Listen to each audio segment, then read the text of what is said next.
Olá, pessoal, tudo bem com vocês? Hoje nós vamos ver a nossa próxima dica de língua portuguesa. Ela já está disponível lá na nossa página do Instagram, tá? Mas hoje que eu tive tempo de gravar o vídeo para deixar aqui para vocês no YouTube, então nós vamos dar uma olhadinha no que se aprende em sintaxe. Nos vídeos anteriores nós vimos quais as partes componentes da gramática, né? O que se aprende em fonética e fonologia, o que se aprende em morfologia, e agora nós vamos dar uma olhadinha no que se aprende em sintaxe, para que vocês saibam qual é o arcabouço de conteúdos e quais são esses conteúdos, tá? Que compõem e que orientam o conhecimento sintático de língua portuguesa dentro da variante culta, tá? Dentro da variante eleita como padrão, que é a que é cobrada na escrita oficial de documentos, né? Nos concursos públicos. Então, vocês precisam saber o que é que vocês vão encontrar quando vocês forem estudar sintaxe, tá?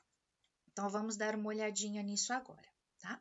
O que a gente aprende em sintaxe, então? Primeiro conhecimento que vocês vão acessar em sintaxe é a noção de frase e de oração. Frase, todo enunciado de sentido completo, né? É frase. E oração?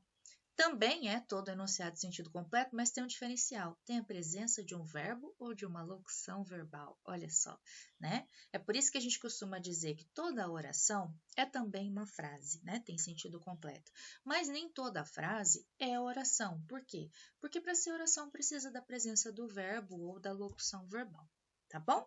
Então, partindo do princípio, né, que você já entendeu o que é oração, né, aquela construção de sentido completo que gira em torno de um núcleo verbal, você vai ter aí um conhecimento a ser agregado, que é a ideia de período simples e período composto. Período simples, aquela sentença, né, que é o enunciado de sentido completo com verbo. Né? Uma oração só é um período simples. Duas ou mais orações, período composto, tá bom? Então, essa é a ideia que diferencia o período simples do período composto, tá? Uma oração só, período simples. Duas ou mais orações, período composto, tá bom? E aí a gente vai caminhar em direção ao período simples primeiro, tá bom? Por quê? Porque o período simples, ele tem uma série de conhecimentos que são pré-requisitos para você entender depois o funcionamento do período composto, que nada mais é do que uma ampliação das funções que você aprende no período simples, certo? Então, no período simples, vocês vão ver primeiro termos essenciais. Quem são os termos essenciais? Sujeito, vocês vão aprender 5 tipos de sujeito, tá? E predicado, vocês vão aprender 3 tipos de predicado, ok? Também vamos ver dentro do período simples os termos integrantes. Esses termos integrantes, olha o nome, eles integram o predicado, tá? Quem são eles? Os objetos. O que faz um objeto, seja ele direto ou indireto? Completa o sentido de um verbo transitivo. Aquele verbo que não faz sentido sozinho. Ele precisa de algo que entre em cena e complete o seu sentido, tá? Então, quem entra em cena para completar verbo? Objeto, seja ele direto ou indireto, tá bom? Na sequência, vocês vão ver complemento nominal. O que é isso? O complemento nominal faz um serviço muito próximo do objeto, só que não é para o verbo como o objeto trabalha, sabe? É para o nome. Então, o complemento nominal, olha o nome dele, né?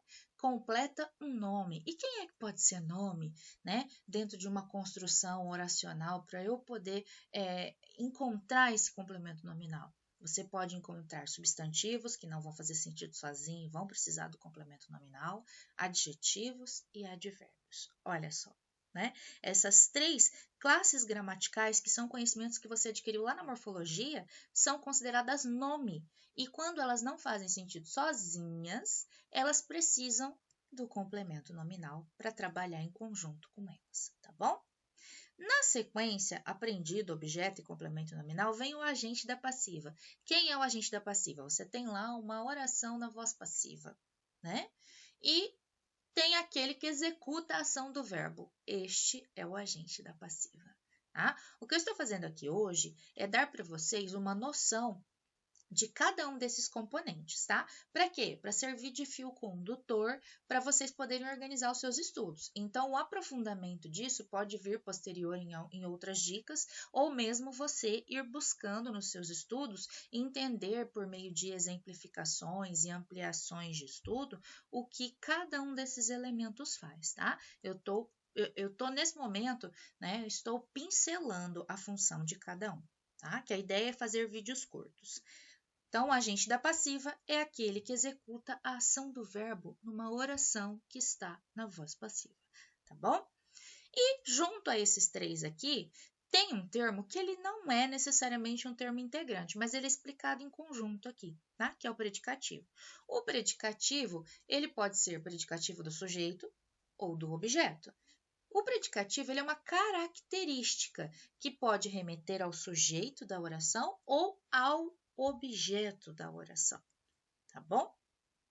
Caminhando em direção aos termos acessórios, olha só, o terceiro tipo de termo que organiza aí uma oração, né? O termo acessório é o nome dele. Ele leva esse nome por quê? Porque se ele não estiver na oração, o que é básico de significação dela está ali, garantido.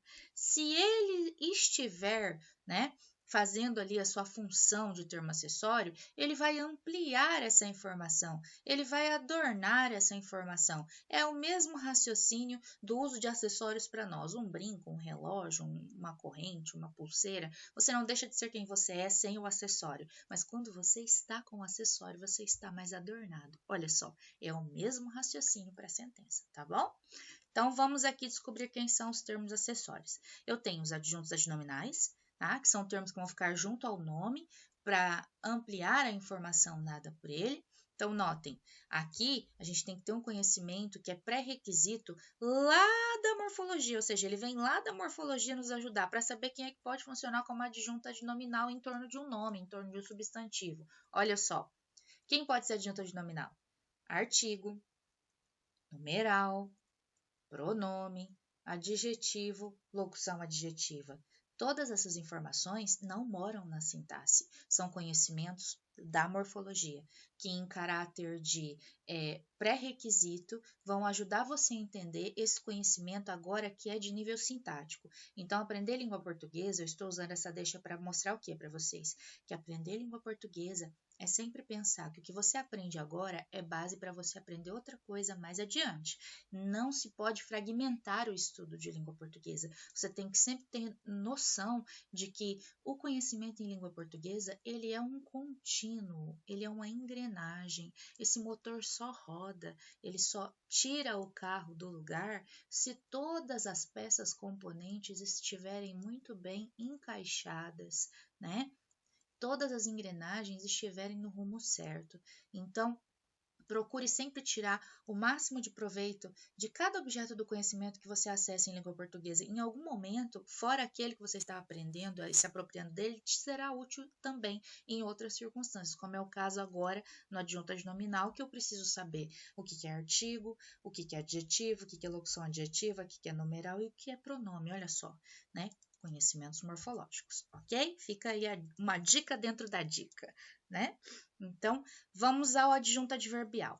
O adjunto adverbial é um termo acessório que é circunstanciador e, em grande medida, vocês vão ver que ele tem um diálogo íntimo com o advérbio, que é uma outra classe gramatical aprendida, né, lá na morfologia. Por quê? Porque eu vou ter adjunto adverbial de tempo, de lugar, de modo, olha, né?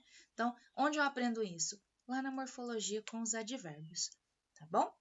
O aposto. O aposto é um termo acessório que entra para trazer um esclarecimento, para resumir uma pauta, para especificar, para distribuir uma informação.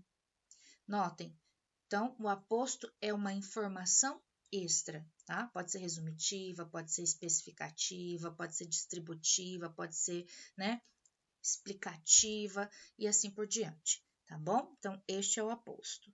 E junto a esses três termos aqui, nós temos também um outro elemento que não necessariamente é um termo acessório, mas que é explicado junto, tá? Dentro das gramáticas, vocês vão encontrar esse conteúdo acoplado aqui aos termos acessórios, que é o que é vocativo, né? O vocativo é um chamamento. quando você interpela alguém, né? Se eu disser assim, por exemplo, turma, vírgula, vocês estão compreendendo o conteúdo? Esse turma, vírgula, né? Eu chamei, né? É um vocativo. Aí eu posso chamar uma pessoa em específico, posso chamar uma turma inteira, um coletivo de pessoas, não importa, tá? Interpelou o outro, está se valendo de vocativo, tá bom? Ok? Então, esses são os termos da oração, os termos que envolvem um conhecimento básico do período simples. Lá no período composto, o que é que vocês vão conhecer? No período composto, vocês vão ver as orações. Eu tenho orações que se encadeiam uma depois da outra, cada uma tem o seu sentido, né?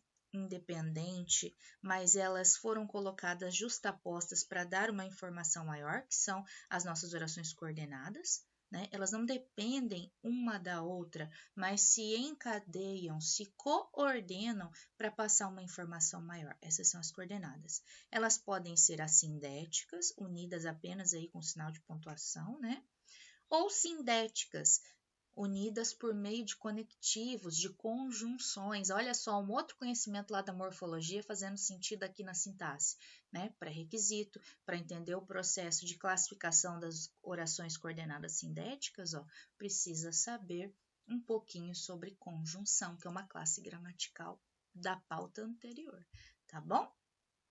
Então, vai ficando aí essas diquinhas para vocês. Para além das orações coordenadas, que são essas que têm um valor em si e que estão juntas para passar uma informação maior, sejam elas assindéticas ou sindéticas com as suas classificações de específico, tá?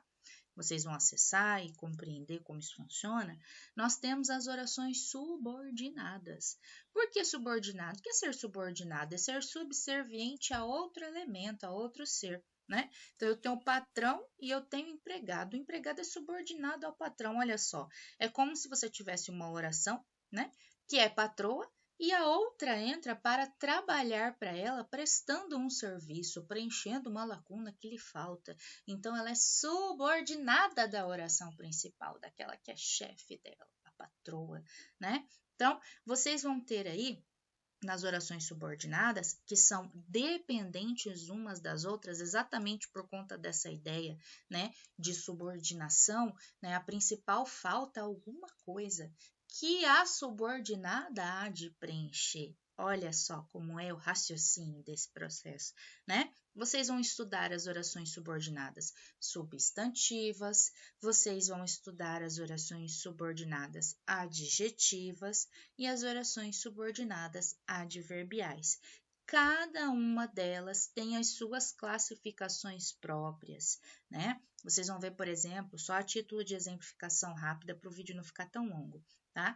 Que nas orações subordinadas substantivas tem aquela que cumpre o papel de objeto, né? Ela vai completar o verbo da outra, que é a oração principal. Entende o raciocínio que eu estava falando para vocês, né? As adjetivas, ou elas vão explicar, elas vão restringir sentidos, né, da oração principal. As adverbiais vão circunstanciar processos, né?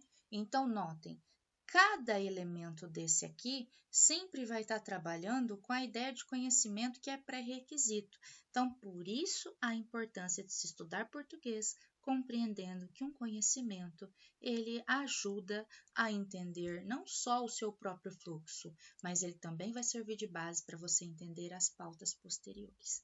Tá bom? Então fica a dica para vocês. Essa dica foi a que mais demorou para gravar, né? A média dos vídeos aí é entre 5, 9, 10 minutos. Hoje eu fiz um vídeo um pouquinho maior, né? Um vídeo que vai ter aí uns 15 minutinhos, mas serviu para esclarecer para vocês quais são os conteúdos que vocês vão aprender dentro de sintaxe, né? E de que forma eles se distribuem e se organizam para vocês poderem organizar os estudos de vocês, tá bom? Gostou da nossa dica? Siga-nos aqui no YouTube, lá no Instagram, curta os nossos vídeos, né, para que as redes sociais percebam aí, né, que é um conteúdo relevante. Compartilhe com quem você quer também que acesse conhecimento junto com você e salve para você poder revisar depois e reiterar conhecimentos todas as vezes que você precisar. Tá bom? Um beijo, fiquem com Deus e até a nossa próxima dica. Feliz ano novo para vocês, que 2022 seja abençoado.